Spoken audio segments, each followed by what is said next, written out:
జాగృతి ప్రేక్షకులకు శుభోదయం. నేను మీ రవీంద్ర పటేల్. ప్రముఖ పత్రికల్లో ముఖ్యమైన వార్తలు చూసినట్టయితే ఈ విధంగా ఉన్నాయి. ముందుగా ఈనాడు పత్రిక చూద్దాం. గత ప్రభుత్వాల తప్పులను సరిదిద్దేలా త్వరలో కొత్త రెవెన్యూ చట్టం. తహసీల్దార్ల సదస్సులో మంత్రి పొంగులేటి శ్రీనివాసరెడ్డి. ఆ శాఖ పనితీరు సమర్థతతోనే ప్రభుత్వానికి మంచి పేరు.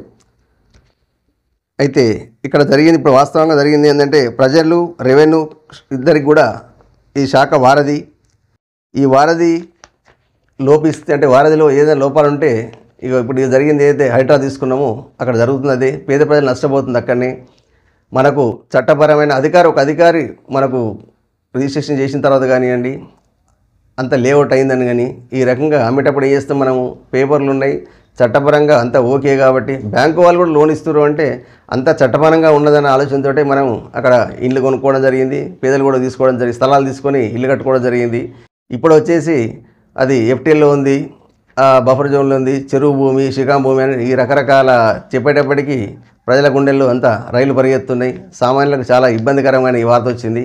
అదే ముందే అధికారులు స్పందించినట్టయితే అసలు ఇది కాదు, ఇది ఇక్కడ ప్లేస్ తీసుకోవద్దు మీరు అని చెప్పి ముందే చెప్పినట్టయితే వీళ్ళందరికీ ఇంత ఇబ్బంది జరిగేది కాదు, ప్రజలు నష్టపోకపోతుండ్రి, ప్రభుత్వానికి కూడా ఈ రకంగా వ్యతిరేకత కూడా వచ్చేది కాదు.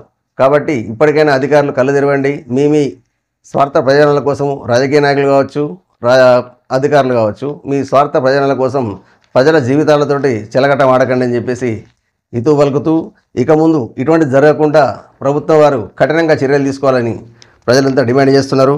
అదేవిధంగా పేదల రక్తం కన్నీళ్లతో మూసిని సుందరీకరిస్తారా? ముందు ఎఫ్టీఎల్లో ఉన్న సీఎం ఆయన సోదరుడి ఇళ్లను కూల్చాలి హరీష్ రావు. బారాసా నేతలతో కలిసి మూసీ నిర్వాసితులకు పరామర్శ. వాస్తవమే, ఏదన్నా ఒక కార్యక్రమాన్ని చేయాలంటే మనం ముందు అవలంబించిన తర్వాతనే కార్యక్రమం ఏదైనా చేయాలి తప్ప మనది మంచిగా ఉండాలని చెప్పేసి మిగతా అయితే నేను చట్టాన్ని తయారు చేసే వాళ్ళు ఎవరైతే ఉన్నారో చట్టానికి తయారు చేసే ముందు మనం అవలంబించాలా. 10 మందికి చెప్పాలనుకున్నప్పుడు మనం అవలంబించిన తర్వాత 10 మందికి చెప్పాలి. అంతే తప్ప ఇది మనకు వర్తించదు, ప్రజలకే వర్తిస్తుంది అంటే కూడా ఈ విధంగా వ్యతిరేకత వస్తుంది. ఈ వ్యతిరేకత వస్తుంది కాబట్టి మనం ఆచరించాల్సిన అవసరం ఎంతైనా ఉంది. ఇప్పుడు అదేవిధంగా ఇప్పుడు సీఎం సోదరుడి ఇంట్లో ఏదైతే నోటీస్ ఇచ్చి ఊకున్నారు అది ఎందుకు జాప్యం జరుగుతుందన్నది కూడా ప్రజలకు వివరించాల్సిన అవసరం ఎంతైనా ఉంది. ఆదర్శంగా తీసుకోవాల్సిన విషయం ఏంటంటే కామారెడ్డిలో ఉన్న ప్రస్తుత ఎమ్మెల్యే గారు ఏం చేసిండ్రు, ఏదో ఒక రోడ్డు వెడల్పు కార్యక్రమం వచ్చినప్పుడు తన ఇంటి నుంచే మొదలుపెట్టిండు. ఇది ఆచరణాత్మకంగా ఉంటుంది. అదేవిధంగా ఇప్పుడున్న సీఎం గారు కూడా వాళ్ళ తమ్ముడిది ఏదైతే ఉందో వీళ్ళు వాస్తవంగా కాదా, ఇది ఏదైతే ఇప్పుడు ఊహగా నడుస్తుంది కదా, వాస్తవం ఉన్నట్టయితే అది మీ ఇంటి నుంచే మొదలుపెట్టి ప్రజలకు ఆదర్శంగా ఉండండి. ఎందుకంటే నేను కూడా నష్టం వాస్తవం ఉండదు కాబట్టి అక్కడ నా ఇళ్ళ గురించి తీసేసిన అని చెప్పడానికి ఆస్కారం ఉంటుంది. అప్పుడు ప్రజలు కూడా ఏమంటారు, ఈయన చేతల మనిషి, చెప్పుడు మనిషి కాదు చేతల మనిషి కాబట్టి ఖచ్చితంగా మనం కూడా దీన్ని సహకరించాలన్న ఒక ఆలోచన వాళ్ళకు కూడా వస్తుంది. కాబట్టి ఏదన్నా చట్టం చేసే ముందు ప్రజలకు ఇబ్బంది కలగకుండా ఆలోచించాల్సిన అవసరం ఎంతైనా ఉంది. అదేవిధంగా కొన్ని ఆచరించాలన్నప్పుడు మనమే ఆచరించాలి. ఆచరణాత్మక నిర్ణయాలు తీసుకునే ముందు మనం ఆచరించి మిగతా వాళ్ళకి చెప్తే ఇది బాగుంటుంది.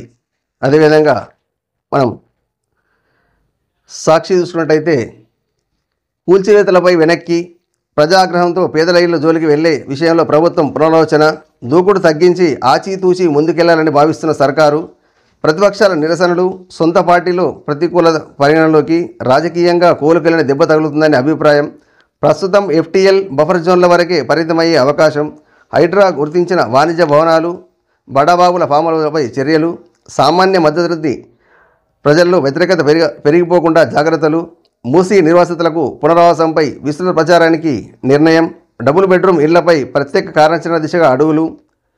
ఇది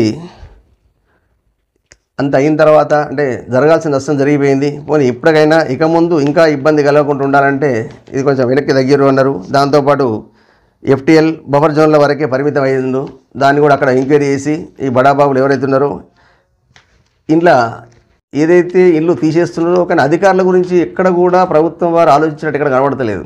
గతంలో ఇవన్నీ కారణం ఎవరు, దాని గురించి కూడా విశ్లేషించి ఖచ్చితంగా అధికారుల మీద చర్యలు తీసుకున్నట్టయితే ఈ సమస్యలు పునరావృతం కాకుండా ఉంటాయి. కానీ ఎక్కడ కూడా ఏం లేదు, ఎంతసేపు కూలగొట్టే ఆలోచన తప్ప ఎక్కడ ఉంది అని నంబర్లు వేస్తున్నారు, కూలగొడుతున్నారు అంతే తప్ప ఇక్కడ జరిగింది ఏంది అన్నది వాస్తవంగా ఏంది అన్నది కూడా ఎక్కడ కూడా ఆలోచన చేసినట్టు ఇక్కడ కనబడతలేదు. కాబట్టి ఇప్పటికైనా ప్రభుత్వం వారు ఎక్కడి నుంచి లోపం జరిగింది, ఎక్కడ ఆ లోపాన్ని క్షుణ్ణంగా పరిశీలించి దానికి బాధ్యులు ఎవరైతే ఉన్నారో వాళ్ళపైన చర్యలు తీసుకుంటే ఇక ముందు ఇటువంటిది ఇబ్బందులు ప్రజలకు కలగకుండా ఉంటాయి. కాబట్టి ప్రభుత్వం వారు ఈ తరపు కూడా ఆలోచించాలి.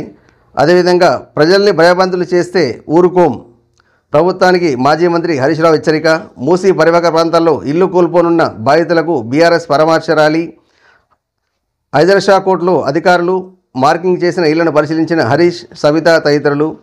ఇప్పుడు అధికార పార్టీ కంటే ప్రతిపక్షానికి ఎక్కువ ఇప్పుడు ప్రజలంతా మొగ్గు చూపుతున్నట్టున్నది. అక్కడ వీళ్ళు పరామర్శించేటప్పటికీ ప్రజలందరూ వాళ్ళ గోడ అక్కడ ప్రతిపక్షాలకు చెప్పడం జరుగుతుంది. దాంతోపాటు వీళ్ళు కూడా అందరినీ పరామర్శించి చూద్దాం చేద్దాము, మా ప్రభుత్వం ఉన్నప్పుడు ఏం లేదు, ఇప్పుడు వచ్చిన ప్రభుత్వం నిలబడుతున్నటువంటి కొంచెం ప్రభుత్వ వ్యతిరేకత కూడా సామాన్య వాళ్ళకు కనబడుతున్నది. దీని గురించి కూడా ఇప్పుడున్న ప్రభుత్వం ఆలోచించాలి. అదేవిధంగా 116 కిలోమీటర్లు 80 స్టేషన్లు. రెండో దశలో 6 మార్గాల్లో మెట్రో రైలు సేవలు విస్తరణ. 5 రూట్లకు సంబంధించి డిపిఆర్లు త్వరలో కేంద్రానికి. 40 కిలోమీటర్ల ఎయిర్పోర్ట్ ఫోర్త్ సిటీ డిపిఆర్ పైన ముమ్మర కసరత్తు.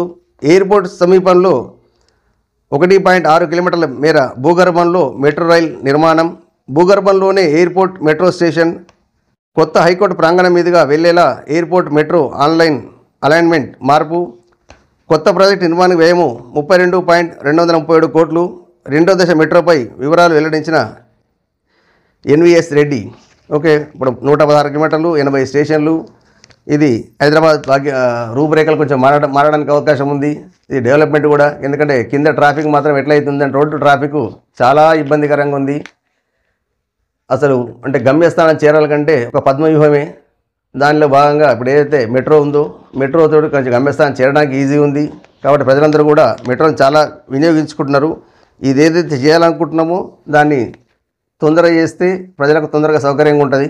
కాబట్టి ప్రభుత్వం ఈ తరఫున ఆలోచించి ఏదో నిర్ణయం తీసుకున్నారో ఈ నిర్ణయం కాకుండా ఆచరణాత్మకంగా వచ్చినట్టయితే ఇబ్బంది ఉండదు. అదేవిధంగా బస్తీ జోలికి వెళ్ళొద్దని ముందే పేదల ఇల్లు కూల్చడం సరికాదు, దానం. హైడ్రా విషయంలో నిజ నిర్ధారణ కమిటీ వేయాలని ప్రభుత్వాన్ని కోరత. అక్రమ కట్టడాలను కూల్చాలని కేసీఆర్ చెప్పిన విషయాన్ని మర్చిపోయారా? అది అంతకుముందు గతంలో ప్రభుత్వం అక్రమ నిర్మాణాలు కూల్చేయాలని చెప్పేసి అప్పుడు అన్నారు అని చెప్పేసి మళ్ళీ ఇది రాజకీయ కోణంలో ఉన్నట్టున్నది. ఈ రాజకీయ కోణంలో గత ప్రభుత్వం అంటే ఉన్న ప్రభుత్వము గత ప్రభుత్వాల మీద దుమ్మెత్తిపోయడం అన్నది అది పరిపాటి. ఏది ఏమన్నా మీ రాజకీయాల కోసం సామాన్య మానవులను నిరుపేదలను ఈ రకంగా చేయడం అన్నది కరెక్ట్ కాదు. కాబట్టి ఒకసారి క్షేత్రస్థాయిలో కూడా అధికారులు అంటే సంబంధిత ఎమ్మెల్యేలు ఎవరైతున్నారో క్షేత్రస్థాయిలో తిరగండి, ప్రజల సమస్యలు వినండి, వాళ్ళ ఇబ్బందులు కూడా విన్న తర్వాత ఎంతవరకు అని చూసి తీయాలన్నా వద్దన్నది ఆలోచన చేసినట్టయితే ప్రజలకు న్యాయం చేసిన వాళ్ళు అవుతారు. అదేవిధంగా ఇందూరు నగరంపై డెంగీ పంజా. పట్టణ ఆరోగ్య కేంద్రాల పరిధిలో 226 కేసులు. ఫాగింగ్ పట్టదు, నీటి మడుగుల్లో ఆయిల్ బాల్స్ వేయరు. అర్సపల్లిలకు 51, గౌతమ్ నగర్ 43, దుబ్బాల 36, వినాయక నగర్లో 31, ఏఆర్ నగర్లో 25, చంద్రశేఖర్ కాలనీలో 23, మాలపల్లిలో 17.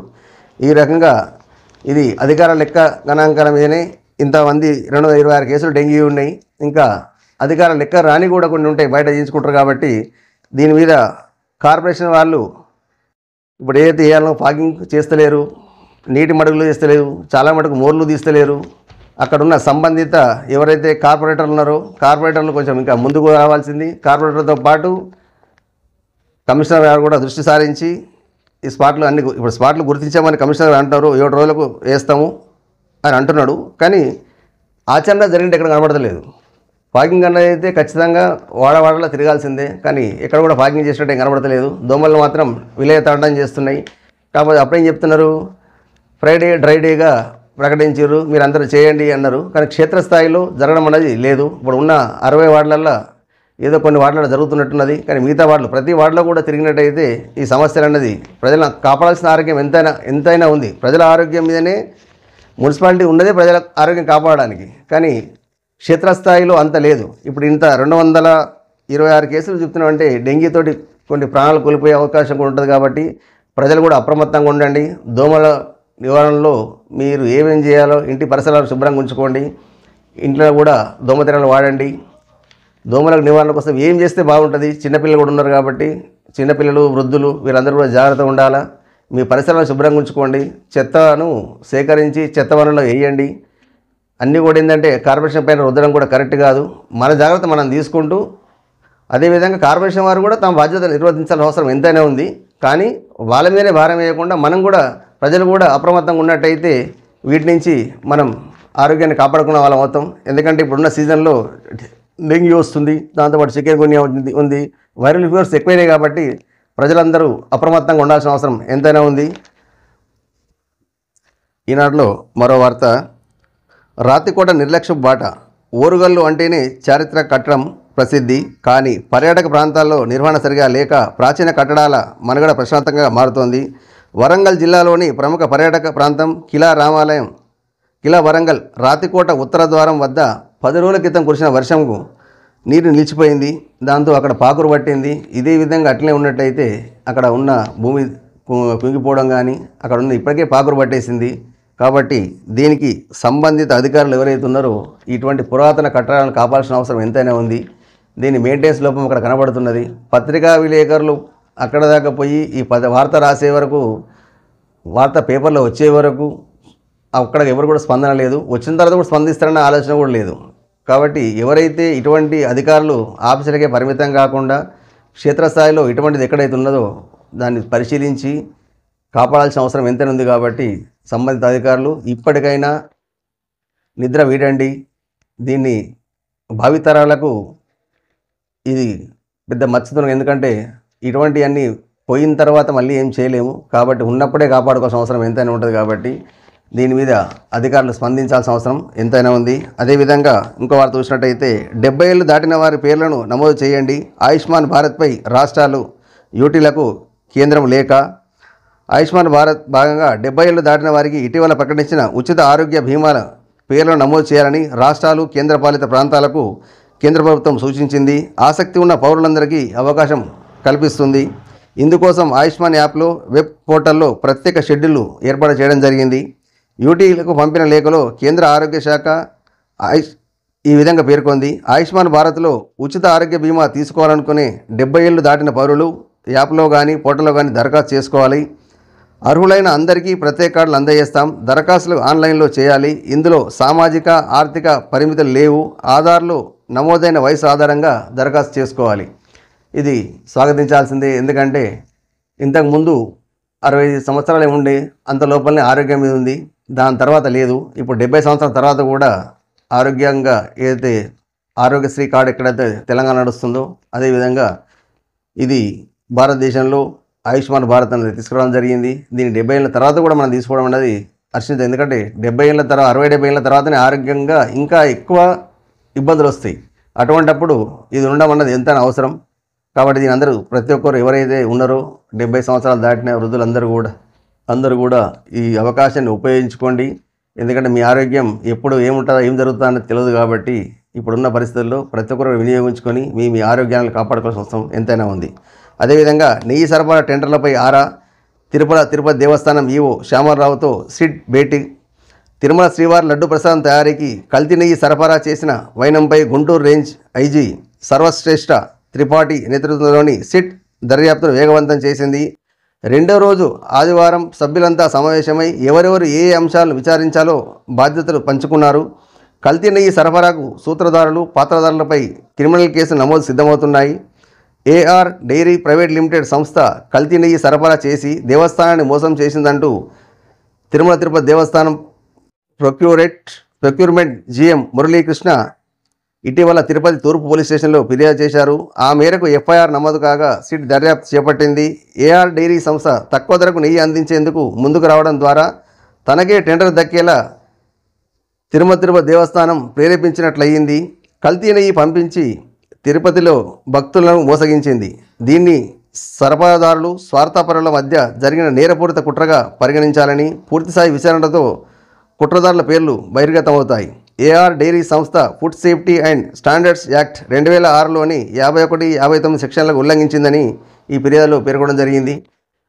మరి టెండర్లు వేసినప్పుడు తక్కువ ధరకు ఎంతైతే ఎవరైతే ఇస్తున్నారో టెండర్లు వచ్చినప్పుడు ఇక్కడ ఆలోచించాల్సిన విషయం ఏంటంటే తక్కువ ధరకు ఏ విధంగా నెయ్యి రాగలుగుతుంది అన్నది ఫస్ట్ క్వశ్చన్ చూడాల్సింది. ఎంత తక్కువగా వేస్తే టెండర్లు వస్తాయని అందరికీ తెలుసు, కానీ దీనిలో నాణ్యత ఎంతవరకు ఉంటుంది అన్నది కూడా ఆలోచించాలి కదా. మరి బయట చూసినట్టయితే కుల్లా చూస్తుంటే 800, 700 నడుస్తుంది. ఇది బల్క్ కాబట్టి ఎంతైనా రేటు తగ్గుతుంది. కానీ మరీ ఇంత దారుణంగా రేటు తగ్గించిస్తున్నారంటే అది ఏ రకంగా, మళ్ళీ దాని ఓనర్ ఎవరు, దాని కంపెనీ చరిత్ర ఏంది, ఇటువంటివన్నీ కూడా ఎంక్వైరీ చేసి ఈ టెండర్లు కేటాయించాల్సిన అవసరం ఎంత ఉంది. కానీ ఆ రకంగా కాకుండా ఇది లోపాయికార ఒప్పందాలతోటి తక్కువ ధర వేసింది కదా అని చెప్పేసి వాళ్ళకి ఉపయోగపడడం ఒకటి. ఇక్కడ హిందూ మనోభావాలు దెబ్బతినే విధంగా జరిగింది కాబట్టి ఎక్కడైనా టెండర్లు ఇచ్చేటప్పుడు కూడా హిందువులకు మాత్రమే ఇవ్వండి తప్ప అన్య మతస్థులకు ఇచ్చేసి తక్కువ ధరకు వస్తుంది కదా అని చెప్పేసి తీసుకొచ్చేసినట్టయితే అక్కడ ఏం జరుగుతుందో అన్నది కూడా మనకు తెలియదు. కాబట్టి ఇక ముందన్నా ఇటువంటి జరగకుండా అధికారులు ఎవరైతే ఉన్నారో ప్రభుత్వం వారు అధికారులు నిక్కచ్చిగా వ్యవహరించాల్సిన అవసరం ఎంతైనా ఉంది.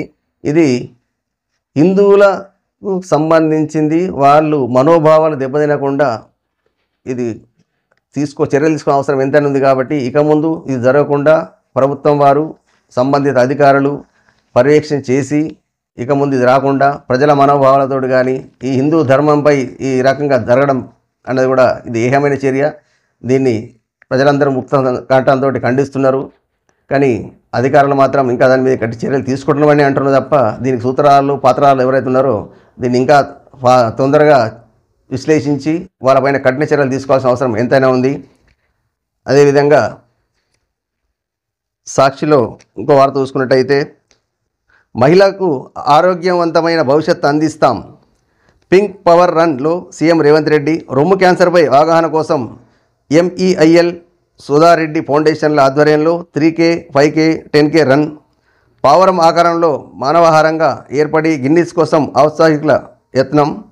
ఇది మహిళలకు కొంచెం ఇబ్బందికరమైన వార్తని, దాంతోపాటు సంతోషకరం. ఎందుకంటే దీని ఏదైతే నివారణ కోసం చర్యలు తీసుకోవాలనుకుంటున్నామో దానికి ముందు రావడం అనేది ఫౌండేషన్ ముందుకు వచ్చింది. అదేవిధంగా ప్రతి మహిళ కూడా ఈ రొమ్ము క్యాన్సర్పై అవగాహన కలిగి ఉండడం అనేది అవసరము.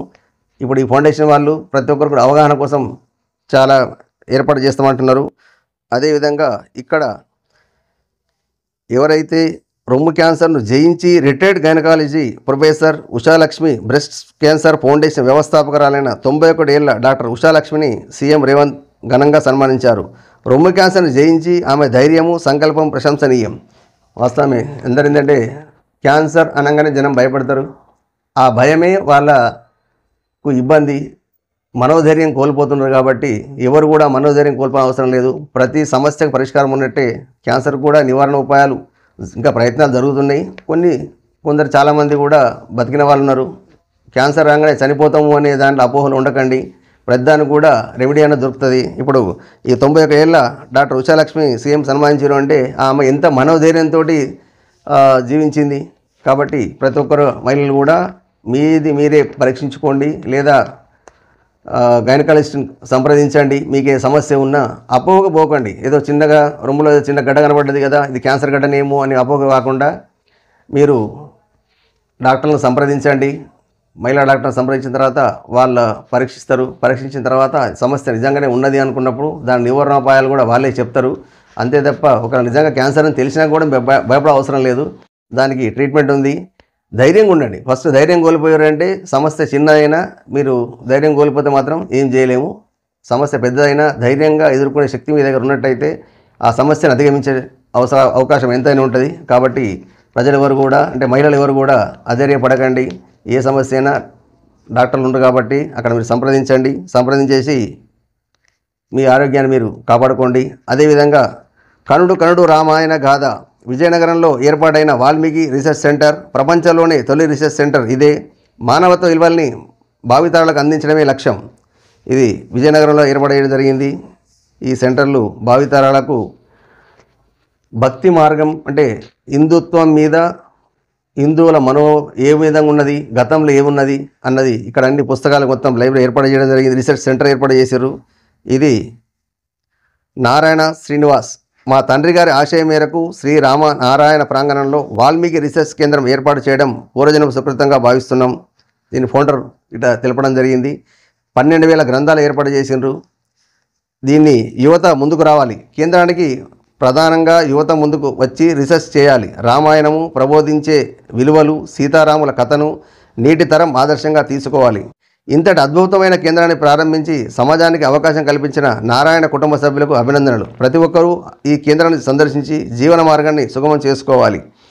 ఇది doctor yes Vaishnavi assistant professor సంస్కృత విశ్వవిద్యాలయం తిరుపతి మేడం చెప్తున్నది వాస్తవమే. ఎందుకంటే యువత అందరు ఇప్పుడు నెట్ ఫోన్కి బానిసలు అయిపోయినారు, ఆటలు ఆడతలేరు, మిగతా ఏం లేదు. సమయం దొరికిందా అంటే చదువు కంటే ఎక్కువ కూడా ఫోన్లోనే వాళ్ళు ఫోన్కి అడిక్ట్ అయిపోయారు. కానీ ఈ విలువలన్నీ ఏం తెలుసుకుంటలేరు. ఇప్పుడు ఎంత అవసరమో అంటే చాలా అవసరం. కాబట్టి ఎవరైనా యువత మీ ఫోన్లు వీడండి, ఫోన్ ఉపయోగించుకోండి, ఎంత ఉపయోగించుకోవాలి అంతే ఉపయోగించుకోండి తప్ప మొత్తము ఫోనే జీవితం కాకుండా అట్లా చేయకుండా ఇప్పుడు రామాయణం కానీ ఈ సీతారాముల కథలు, భాగవతము, భారతము ఇటువంటివన్నీ కూడా పురాణ గ్రంథాల ఇతిహాసాలను కూడా తెలుసుకోవాల్సిన అవసరం ఎంతైనా ఉంది. మరి ఆ సైడ్ కూడా ఎవరైతే యువత ఉందో ఇటు కూడా ఆలోచిస్తే మనకు ఏంది అన్నది తెలుస్తుంది. అసలు రామాయణంలో ఏముంది, భగవద్గీతలో ఏముంది, భాగవతంలో ఏముంది, ఇవన్నీ తెలుసుకోవాలంటేనే కదా. జీవితం అంటేనే భగవద్గీత. భగవద్గీత ఒకసారి మీరు చదివినట్టయితే జీవితంలో వచ్చే సమస్యలు ఎదుర్కోవాల్సినవి ఎట్లా, రాజకీయం ఇంకా ఇప్పుడు ఇది రామాయణం తీసుకున్నట్టయితే దాంట్లో కూడా ఉంది. ప్రతి గ్రంథము మన జీవితానికి దగ్గరగా ఉంటుంది. కొన్ని అయితే ఎట్లా అంటే నా జీవితంలో ఇటువంటి జరుగుతున్నాయి కదా అన్న దాంట్లో కూడా ఉండిపోతాం మనం. కాబట్టి ప్రతి ఒక్కరు ఎవరైతే హిందువులు ఉన్నారో వాళ్ళు అన్ని మతస్థులు వాళ్ళ గ్రంథాలను గట్టిగా పఠిస్తారు. కానీ మన హిందువులు మాత్రం ఎక్కడ కూడా రామాయణము, భారతము ఇటువంటి చదివిన దాఖలాలు ఏమి లేవు. ఎంతసేపు నెట్టు, మిగతా సినిమాల గురించి మాట్లాడతారు, వేరే విషయం పనికిరాని విషయాల మీద దృష్టి సారించిన తప్ప ఆధ్యాత్మికం అన్నది చాలా ఎవరికి యువతమైన లేదు. ఇప్పుడు చాలామంది ఆధ్యాత్మికంగా హిందువులు ఎవరు బొట్టు పెట్టుకోవడానికి కూడా సంశయిస్తున్నారు. అట్లా కాకుండా హిందువులు ఖచ్చితంగా తిలకం ధరించండి. ఆధ్యాత్మిక విషయాలను కూడా మీరు ఒకసారి పరిశీలించినట్టయితే దాని గురించి మీకు తెలుస్తుంది. యువత ఈ రకంగా కూడా ఆలోచించండి. ఎందుకంటే ఎంతసేపు మీ ఫోన్లే జీవితం కాదు, ఫోన్లు ఉన్నాయి. ఫోన్లతో పాటు ఇప్పుడే ఇట్లా ఉన్నదంటే ఇంకా ముందు తరాలకు మీరు ఏం చెప్తారు? ఒక గ్రంథం ఉండే అని చెప్పుకోవడం తప్ప అసలు గ్రంథంలో ఏముంది అన్న చెప్పడానికి ఏముండదు. ఇప్పుడు చాలామందికి అపోహ ఏంటంటే భగవద్గీత ఎప్పుడు వేస్తున్నారు, చనిపోతే మాత్రమే భగవద్గీత రావాలా. అసలు చనిపోవడానికి భగవద్గీత సంబంధం లేదు కదా. కానీ అందరూ ఏమనుకుంటారంటే చనిపోయినప్పుడు వేసేది భగవద్గీత. అది కాదు. భగవద్గీతను ఒకసారి మీరు మొత్తం క్షుణ్ణంగా చదవండి. చదవలేని వాళ్ళు వినండి. విన్నట్టయితే దానిలో ఉన్న తాత్పర్యము అసలు జీవితం ఏంది అన్న తెలవడానికి ఆస్కారం ఉంది. కాబట్టి ప్రజలు ఈ రకంగా కూడా ఒకసారి ఆలోచించండి, చదవండి. మన ధర్మాన్ని మనం కాపాడుకోవాల్సిన ఎంతనే ఉంది. ఈ వార్తలు ఇంతటితో సమాప్తం. తిరిగి రేపు కలుద్దాం. నమస్తే.